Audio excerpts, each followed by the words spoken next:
I would like to present a work about closed captioning for TV show. So TV channels realize closed caption to make the program more accessible for deaf and hard of hearing people. Actually, now in some countries, they have the legal obligation to do so. I say closed captioning, but we consider it also, we could say, intralingual subtitles. Closed caption can also be used by other people, such as language learner, and is effectively used in other contexts, such as online talks and courses, and it can be useful if the speaker has an accent. So one key feature expected for the caption is that they should be written in plain text. For the user should not have trouble to understand what is written. So the initial speech should be simplified. Also, the subtitles must respect a certain number of constraints for the display that ensure that the reading is of the text. So, for example, a caption should not contain more than 2 lines, and each line should not be longer than a certain number of characters, and the display rate should not exceed a certain number of characters per second. The values here are the 36 and 15 are the values used for in France for TV shows. And one other aspect that we considered in our work is the variability of subtitles across TV shows genre. So there are several reasons for this variability. First, some subtitles are produced in real time, while others are prepared before the airing. So that's what we call the difference between online and stock subtitles. Also, there are some differences that are more specific to each program. For instance, in some programs, the speaker has prepared his speech, while in others, the speaking is more spontaneous. And there are also some differences related to the format of the show and of the themes that are aborded in it. So in this work, we tried some methods for multi-domain adaptation, for genre adaptation for the TV shows. So for closed captioning, we consider a process in mainly 2 steps. The first step is transcription with an in-house pre-existing ASR system. And the second step is a monolingual machine translation that realizes a simplification of the transcription and segmentation in lines and captions. For this segmentation, we use boundary tags in the output sentence. So for this monolingual translation task, we created a corpus from recently aired French TV programs, a variety of these programs. So you can see here that we aligned the speech segments recognized by the ASR system, and we aligned them with the captions actually used when the TV show was aired. You can also see the tags used to mark the end of a line and the end of the captions. We collected 1,600 hours of TV shows, in which we could extract 400,000 sentence pairs. To this, we added some data created, artificial data using back translation. We trained the model on real data to translate from the caption to a pseudo transcription, and with that, we created an additional 300,000 pairs.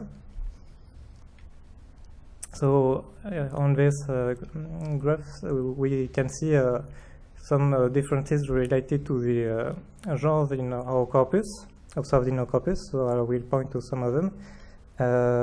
For instance, online subtitles tend to be closer to the transcription. So the blue score between transcription and caption is higher in the case of online subtitles, because in real-time constraints, so the subtitler do not have the time to make a lot of simplification to what is said. Also, stock subtitles, so from stock programs, are generally less dense than the online subtitles. We can see that the number of characters per line is lower, as well as the number of characters per second, and also the proportion of captions that exceed the display rate is lower in the case of stock subtitles. We also observed the discrepancies for the flash reading ease score and as well for the compression rate, so across TV show genres and categories. So I'm going to present the models that we tested. We used a baseline that realizes simplification and segmentation separately. So the simplification is performed with transformer architecture, trained on examples that do not contain the boundary tags.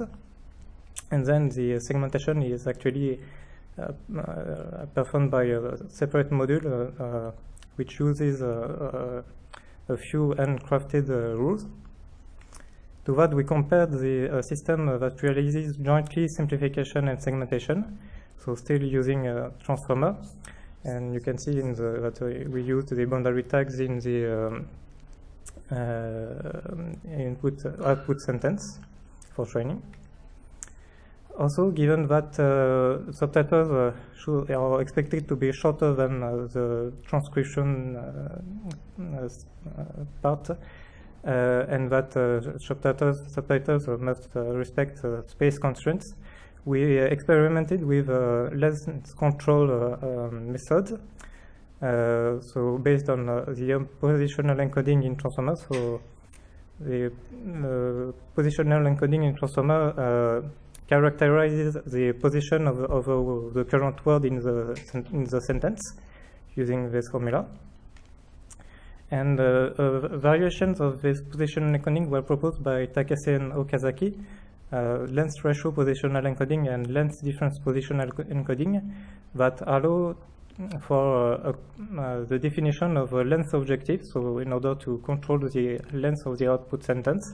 So LRP characterizes both the current position and the length objective L, while LDP characterizes the distance from the current word to the length objective. And so we used this method in order to have a system for which we could control the length of the output by giving length requirements. We defined these length requirements in a manner that the system should follow a specific compression rate or a specific display rate. So we modulated the length requirements, and we did so in two scenarios. One where we ignored the genre of the program considered, so we always used the same compression rate as the target or the same display rate as the target. And one scenario where we took into account the genre of the program by having for each genre a specific compression rate or display rate that we would try to reproduce. And finally, we tried a standard method that exists in multi-domain translation, that is to insert in the input sentence tags that characterize the domain in which we want the system to produce an input sentence. So here you can see, for instance, that these tags denote a stock subtitle for the magazine genre. So now I'm going to discuss the results. For the result, we wanted to evaluate the quality of the produced sentence, the quality of the simplification. So for that, we used Blue and Sari, that are standard metrics. And we also wanted to evaluate the quality of the segmentation.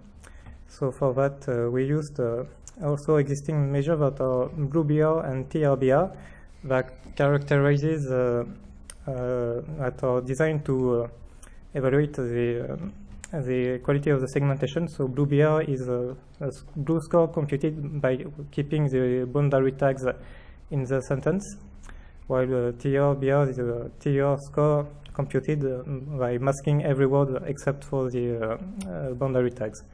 And we have also here get scores that are for the respect of the space and time constraints, so the percentage of captions that or respect the norms for the line length or for the display rate. So I'm going to point out to some of the results we obtained. So here first we can see the gain obtained for the use of boundary tags instead of a separated module to do the segmentation. So we have a significant gain for the blue BR score, while having a similar result for blue, because actually it's the same model except for the use of boundary tags in the data. Here we can see the gain obtained by adding the genre tags in the input sentence.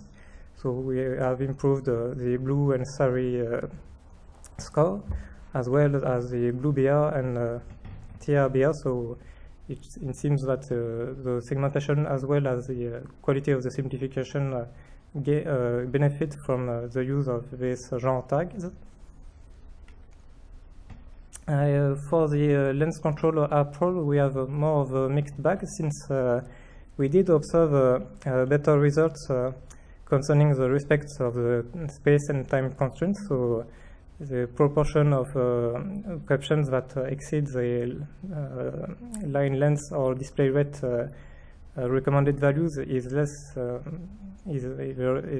important in the case when we use lens control. But we, as a counterpart, we lose quality for the produced sentence, as we can see for the blue score, even in the case where we adapt the target display rate or compression rate to the genre of the program. Finally, we did not observe a major improvement when adding the artificial data. We accept a slight improvement for the respect of the line length norm. We suspect that the pseudo transcript produced by back translation were too clean compared to the real one, and that the program mix that we use in our artificial corpus was too different from the what we had done in the real corpus. So to conclude, we saw that boundary tags inserted in the data was a suitable method to realize the segmentation, as we improved on the simple baseline, rule-based baseline we had implemented. Also, we saw that multi-domain adaptation method could be applied in our case. So the use of genre tags in the input sentence help to improve the quality of simplification and segmentation. For the lens control, we had a trade-off between the respect of the subtitling norms and the quality of the sentence produced, since these methods of lens control tend to cut abruptly in the sentence when at the test. And finally, in the future, we would like to work on a new way to do the evaluation, maybe define new metrics, because we were not completely satisfied with the metrics we had at hand to specifically evaluate the segmentation. And we would like also to try other methods for multi-domain adaptation, such as adapter layers for transformer. Thank you for your attention. Here is the link of the project in which this work was realized, if you want to check.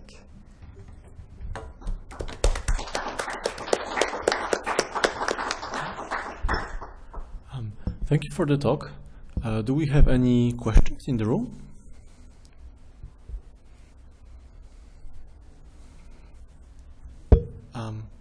Well, actually, could you explain to me what the back translation exactly does in the system? Yes. Because it's. So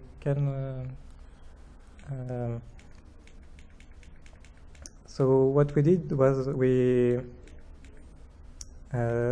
took the real aligned data, transcript part and closed caption cap part, and we trained a transformer model, a simple transformer model, to translate from the captions to the transcript. And so we did that on additional on other programs that those that we used in our aligned corpus data. But we chose some TV programs that were of a genre that did not appear in our corpus, and we suspect that we damaged the possible learning that we could have done with this additional data. So you didn't have the transcripts, right, for these? No, we don't have the transcript for this. It is a pseudo transcript, but in practice we realized it was less messy, more clean than what we obtain for the real TV programs. Can you leverage some, I don't know, summarization data for this? Summarization data? I suppose so. It depends on the programs, but some programs you could probably extract a document from the same program, and since the subtitles are always supposed to be written in a simplified way, you could have a certain degree of summarization. But yes, maybe not too compressed either, because I think we have the compression rates somewhere. So here on the reference, that is the truth for the closed caption, the average compression rate on our test set was 0.69 as a compression rate. Okay, thank you. Do we maybe have a question or remark? Okay. I also don't see any online questions, so thank you again for the talk. Thank you. Thank you all for attending the session.